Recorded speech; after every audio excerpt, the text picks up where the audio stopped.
Shalom, shalom. Why I'm leaving Straitway.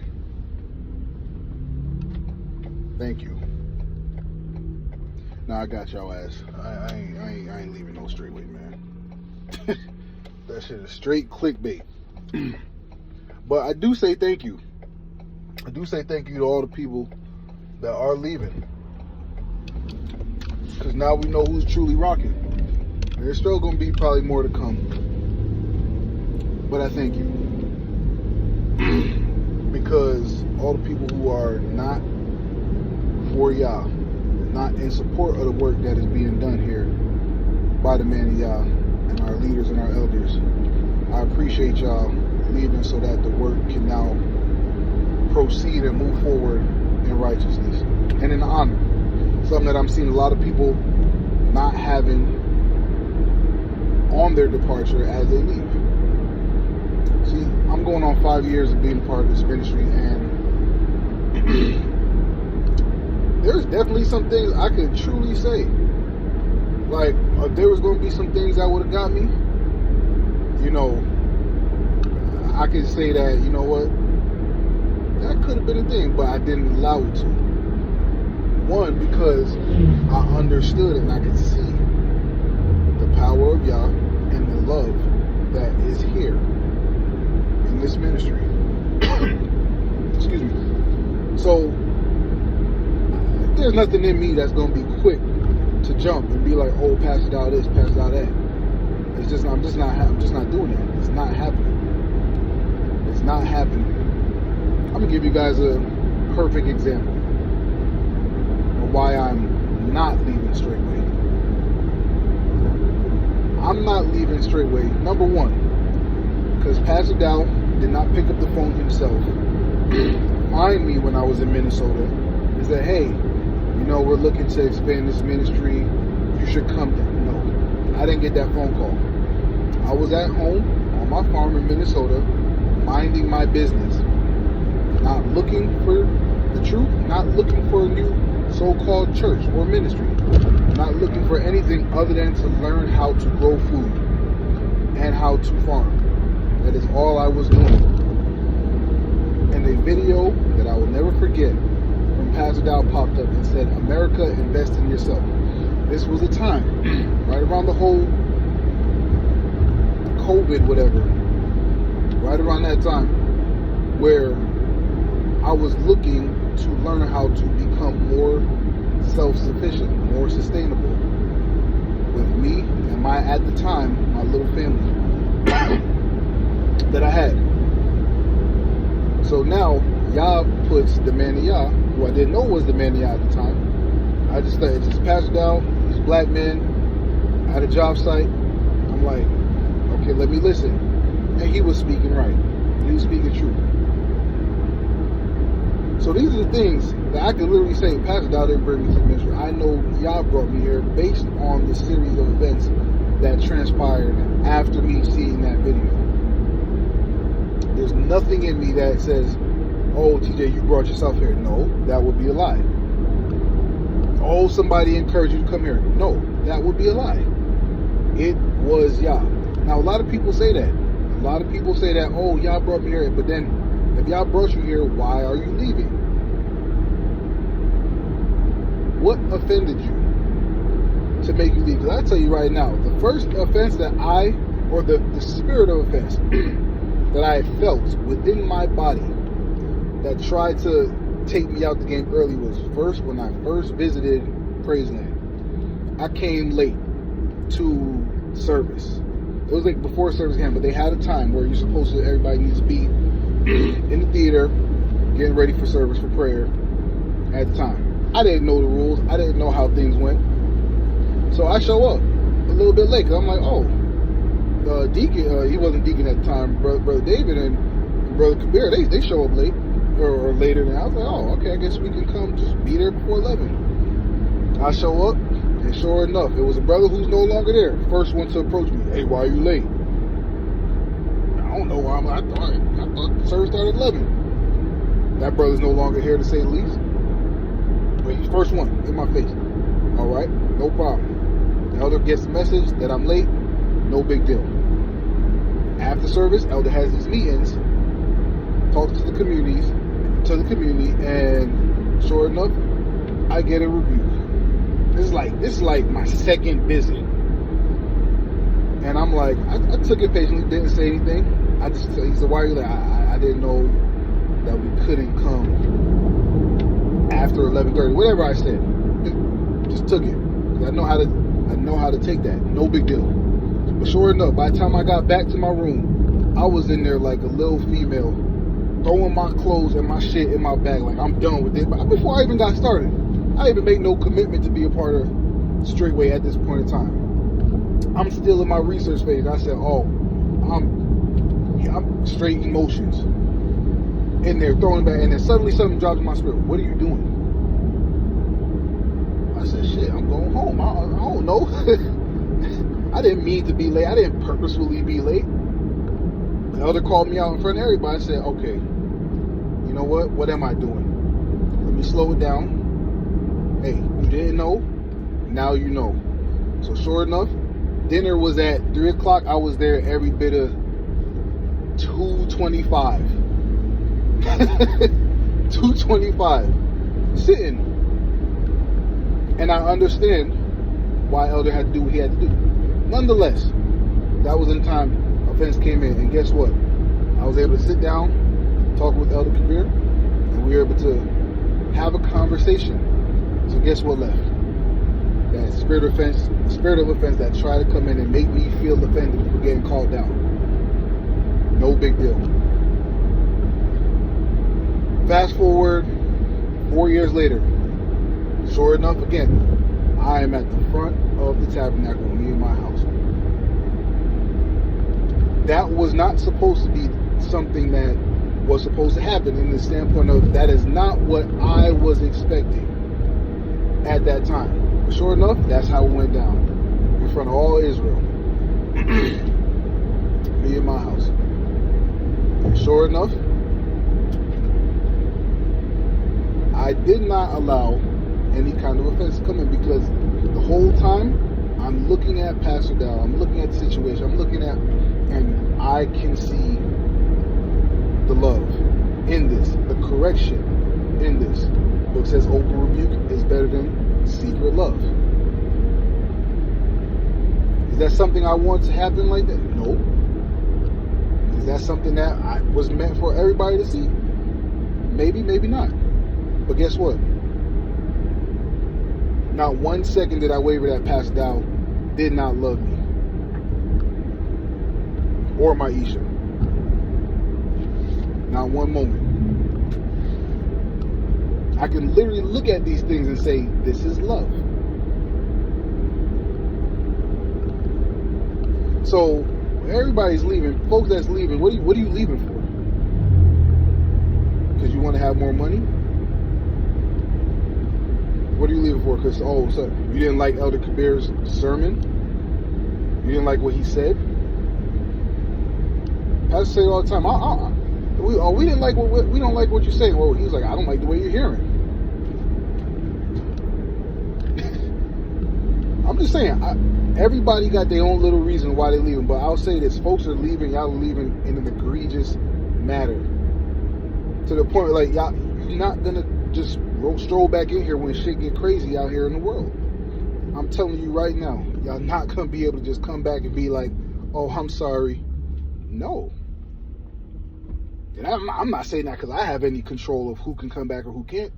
It's just what the man of y'all's already said. Some folks, you are not coming back. So was it worth it? Is it worth it right now, 2024? What's going on, the temperature of what is going on around the world in this country? Is this really the time to separate yourself from the saints? God tells us to be together with one another, be in one mind, one heart. But now you're going to go do your own thing because we got pastors and old pastors and old brethren talking about, oh, this is this is good, this is what's right to do. I don't think it's right. But I'm going to tell you this. This is why I'm not leaving Straitway. Because I don't want this video to be too long. I'm not leaving Straitway because a message like what Elder Kabir preached at Tabernacles rings true. Talking about remembering your first love. Now, back in 2022, I had went to jail. Elder had talked about it briefly in the message. So, for most people who don't have context, I'm not this criminal that's just out here just committing crimes, just getting felonies and just doing all this stuff. No. I had an ex-wife. You know, she got involved with the law. Apparently, in this country in America, you can go to jail supposedly for stealing something that you own. I don't know how that works, but apparently that's how it goes in America. So that's why I went to jail, because apparently I stole something that I owned and purchased with my own money, cash. But hey, that's what it said. Anyway, prior to that time of me going to jail, me and Elder Kabir were coming back from Nigeria. We had a phenomenal trip, great experience, great time. Prior to that time, and I never even told Pastor Dowell this, I went to Pastor Dowell after Shabbat service. I went to Pastor Dowell after Shabbat service one Sabbath, and I wanted to get healed. I had dealt with sleep apnea for probably longer than I actually was, knowing, but I had sleep apnea. I used to have to sleep with the little machine. And if I didn't sleep with that machine, I literally would wake up and feel like I was just in a fight. Like, even if I just took a little 15, 20-minute nap, I would be waking up feeling crazy. Forget about going to sleep without it. Like, this is just what it was. So I was like, I didn't want to be dependent on this. So I go to the man of y'all. I said, Pastor, this is what I'm dealing with. Long story short, Pastor Dowell lays hands on me. He asked me if I believe. So we look in his eyes, he lays hands on me, right? Prays for me. When it's all said and done, at the end of that prayer, after Pastor laying hands on me, he looked at me, he said, hey, keep using your machine. I said, okay, cool. So I was obedient. I said, all right, Chef, no problem. So I keep using the machine. Fast forward 4 months, maybe 4 or 5 months later, I'm in Nigeria with Elder Kabir, short enough with my machine, and off of the jet bridge. I'm talking about we just landed in Chicago. I'm like, oh, finally good to be back on U.S. soil, whatever. 2 police officers at the end of the jet bridge checking everybody's ID. Sure enough, they're there for me. They take me into custody. Don't tell me nothing. Don't tell me why I'm in cuffs, nothing. Elder Kabir walked off a little bit. He turned around like, I guess after realizing I wasn't there, and he sees I'm in cuffs. He don't know what's happening. I don't know what's happening. So we're winging it at this point. Fast forward to my time in jail. I spent 12 days in jail. 12 days I spent in jail. And it was in jail that I realized, like, hold on. Okay, yeah, this place sucks. But I'm getting phenomenal sleep. I'm talking about sleep that I haven't had in years. Superb sleep. And I ain't even have no pillow in there. So I'm like, what's going on? Then it comes back to me. Yo, man, and y'all lay hands on you a few months back. And it took me going to jail for my healing to be manifested to where I can know that I was healed. And guess what? I haven't used that machine since. We're going on over 2 years now. Almost 3 years. Haven't looked back, haven't used that machine since.